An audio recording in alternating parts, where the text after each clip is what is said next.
In today's video, I'm going to teach you how to update or change VAT rates in QuickBooks Online using the current desktop interface. By the end, you'll know exactly where to go, what to change, and how to make sure your new rate is applied correctly. Before we start, a quick reminder. Only users with the right permissions can edit VAT settings, and any change to a VAT rate can affect future transactions. So it's a good idea to verify your figures with your accounting guidance or local tax authority. From the QuickBooks Home dashboard, begin by selecting All Apps. You'll find this from the main navigation. This takes you to a space where features are organized by function. Under the Tax section, choose Overview. The Overview area is designed to give you a snapshot of your tax settings and activity, and it's also where you can access your VAT configuration. Look for the option labeled Edit VAT and click it to open the VAT Settings panel. You'll now see your list of VAT rates. Take a moment to locate the specific rate you want to change. If you use multiple rates, double-check the name and description so you don't accidentally edit the wrong one. When you've found it, click Edit next to that VAT rate. This opens the detailed fields for that rate.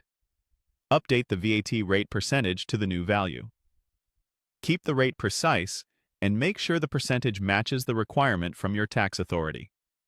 If your layout includes a description or notes field, you can use it to clarify the reason for the change or the effective date for your internal reference. Avoid altering any mappings or tax agency assignments unless you're certain they need to change, as those settings affect how transactions and reports behave. Before you finalize, review the changes carefully. Confirm the rate name, the updated percentage, and that you're editing the correct code. Consider how this update will affect invoices, bills, and any recurring templates you use from this point forward.